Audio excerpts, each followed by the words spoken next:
Setiap negara yang berdaulat pasti memperjuangkan kepentingan nasional. Filsuf Italia, Niccolò Machiavelli bahkan menyebut kepentingan nasional dapat melegitimasi tindakan dan kebijakan negara yang bertentangan dengan nilai kemanusiaan universal. Begitu strategisnya kepentingan nasional, sebagai warga negara, kita menginginkan pemimpin yang memprioritaskan kepentingan nasional. Presiden Filipina di era Perang Dunia Kedua, Manuel Quezon pernah berkata, loyalitas kepada partai berakhir ketika loyalitas kepada negara dimulai. Slogan itu juga pernah diucapkan Presiden Amerika Serikat John F. Kennedy. Itu artinya setiap politisi yang menduduki jabatan publik harus mengabdikan pikiran dan perbuatannya untuk kepentingan rakyat. Kita terjebak pada pragmatisme kepentingan interest kita pribadi, interest kelompok kita, interest partai kita semata-mata. Tidak salah kita mempunyai vested interest pada pribadi. Jangan salah. Karena kodrat kita manusia. Pada keluarga kita tidak salah. Tapi berulang kali di mana saja saya katakan sebagai bahagian yang membangun kesadaran kita. Kita mau itu tidak berhenti bagi interest dan kepentingan pribadi kita. Kepentingan keluarga kita. Bahkan kepentingan partai kita. Tapi insya Allah kalau bisa dan terus-menerus kita perjuangkan, berhentilah pada kepentingan bangsa dan negara. Namun slogan yang mudah diucapkan menjadi sulit saat harus diterapkan. Pesan sponsor kerap kental mewarnai kebijakan kelompok penguasa. Dalam demokrasi elektoral yang haus kapital, politik balas jasa begitu kuat aromanya. Saat demokrasi menjadi sebuah kompetisi, para politisi juga berlomba mencari simpati. Bila menggunakan Pancasila sebagai referensi, kampanye yang saling menjatuhkan semestinya tidak terjadi di negeri ini. Apalagi bila narasi yang digunakan berpotensi memicu perpecahan. Seorang politisi hanya memikirkan soal pemilu mendatang, sedangkan seorang negarawan memikirkan soal generasi mendatang. Seorang negarawan tidak mementingkan soal perolehan suara, apalagi soal tebar pesona. Seorang negarawan harus pandai menjaga lisan, jangan mengumbar harapan atau pernyataan yang menyesatkan.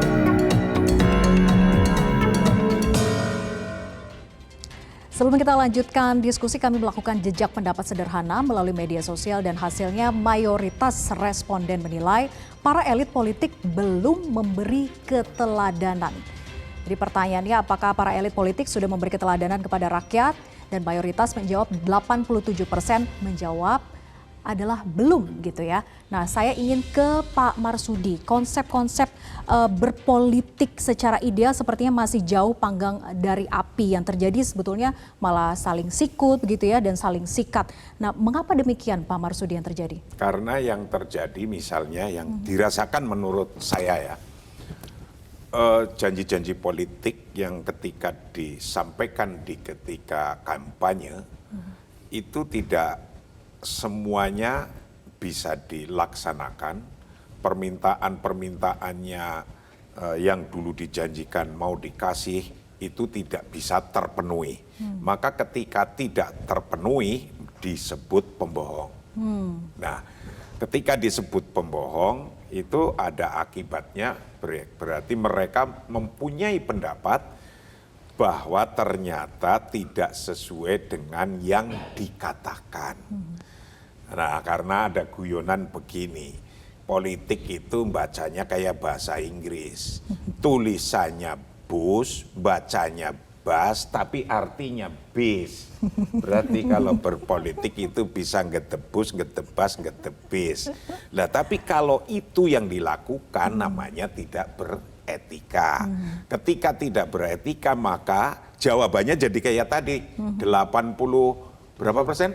7% tidak percaya. Karena ketika yang disampaikan tidak nyata, tidak dianggap nyata. Mudah-mudahan ke depan ini nanti calon-calon presiden dan wapresnya, gubernur dan wakil-wakilnya, bupati, wali kota, semuanya itu ketika mau menyampaikan sesuatu yang kira-kira memang mampu untuk dikerjakan, biar tidak disebut bohong. Inilah saatnya kita mengingatkan calon penguasa yang mencalonkan diri di pemilu 2024 gitu ya.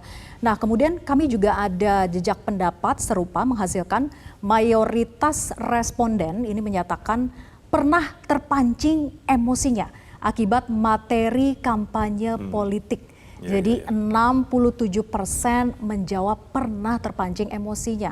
Nah, saya ingin ke Mas Hensat. Mas Hensat, rambu-rambu kampanye kan sudah ada begitu ya.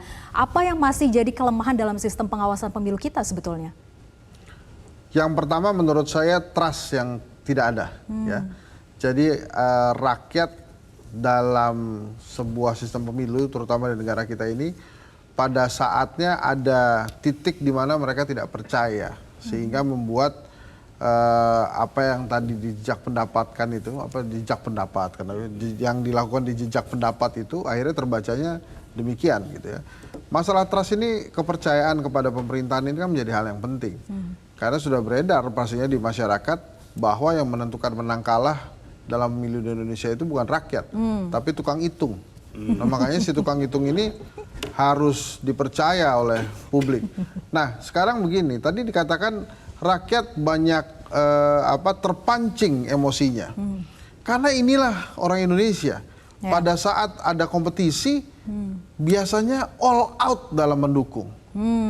Pada saat ada kompetisi, mereka ingin jagoannya menang. Karena orang Indonesia itu kalau mendukung, itu tidak ingin kalah. Maka biasanya yang didukung itu yang akan menang. Lihat aja Piala Dunia tuh.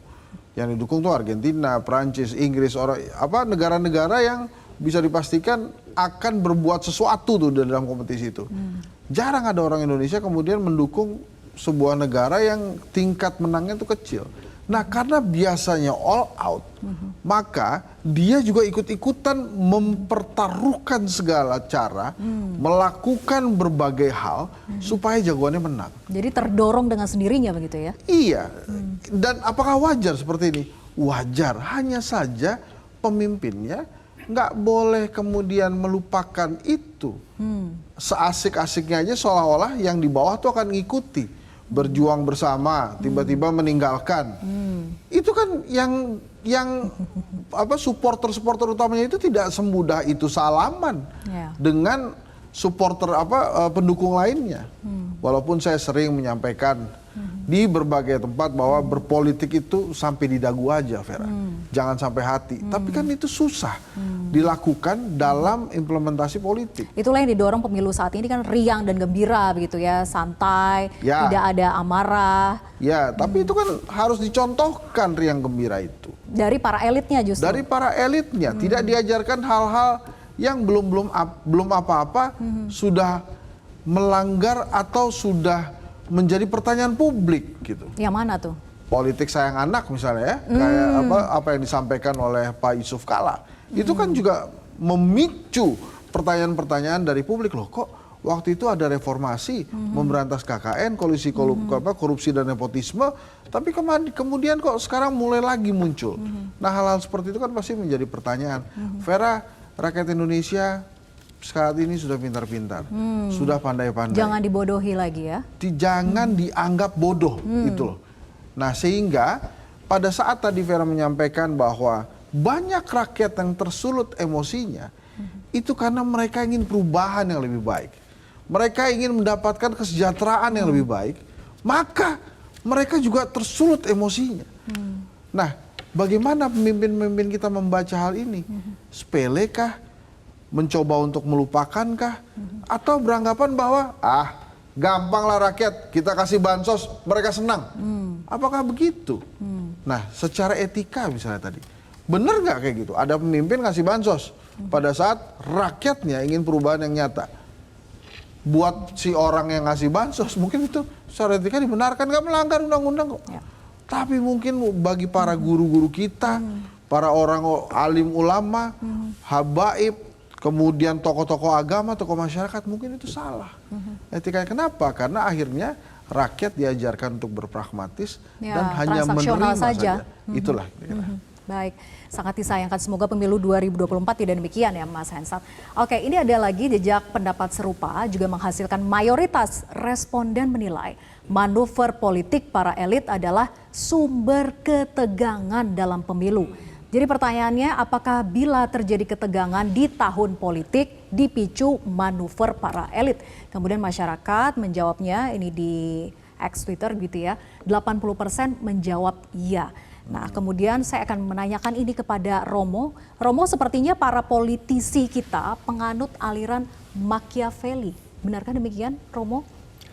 Ya, tentu saja Machiavelli memberi ajaran bagaimana mencapai kekuasaan dan mereka mau berkuasa, jadi mereka mengikuti Machiavelli. Menghalalkan segala cara. Masalahnya apakah itu dengan cara tidak memperhatikan etika? Menurut saya yang menyangkut ketegangan dan emosi sebetulnya bukan masalah rakyat masyarakat. Saya menyaksikan setiap pemilihan umum, kalau pemilihan selesai di tempat pemilihan itu biasanya dihitung suara-suara, orang itu lepas, aplaus, tertawa, tidak pernah marah-marah. Orang biasa kalah tidak apa-apa. Yang gawat dan menurut saya tidak boleh diizinkan adalah memakai bahasa hasutan. Jadi kalau dalam rangka itu hasutan, misalnya bicara mengenai partai Allah, partai setan, itu sesuatu yang jahat menurut saya. Bicara mengenai perang akhir antara baik dan buruk, pemilihan itu bukan perang akhir antara baik dan buruk. Kita akan punya sekarang 3 calon. Mereka ada kekuatan, mereka ada kelemahan. Saya sendiri punya pilihan, tetapi tiga-tiganya adalah orang yang bisa diterima. Itu tidak ada setan, tidak ada Tuhan di antara mereka.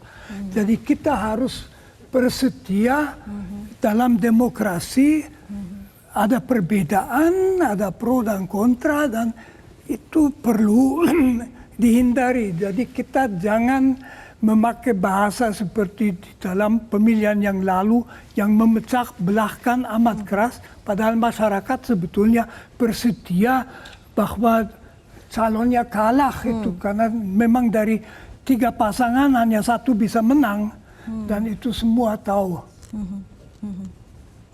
Baik, dari masyarakatnya harus bersedia tidak menimbulkan hasutan begitu ya, Bukan tapi masyarakat yang harus bersedia. Mereka yang Calon membuat penguasanya. propaganda politik, para pemimpin partai, para calon dan pendukung mereka, itulah justru bukan masyarakat yang salah. Yang salah itu kelas politik. calon penguasanya jangan menghasut gitu ya. Dan itu Machiavelli kalau merasa dengan menghasut, mempersetakan satu setan, saya bisa menang, dia pakai itu yang harus dilarang. Itu tidak etis.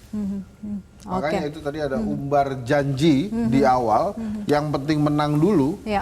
itu yang harusnya juga tidak boleh dilakukan. Tidak memperbolehkan ada double rangkap jabatan misalnya. Kemudian lama-lama diperbolehkan gitu. Itu kan sebuah hal yang pelanggaran janji yang tentu saja juga melanggar etika. Perubahan karena kepentingan begitu ya.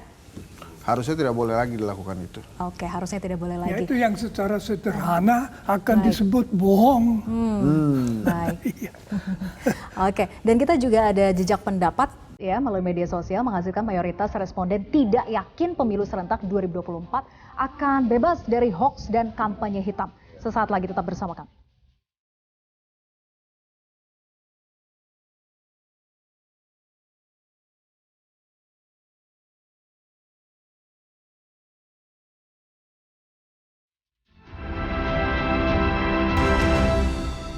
Jelajahi cara baru mendapatkan informasi. Download Metro TV Extend sekarang.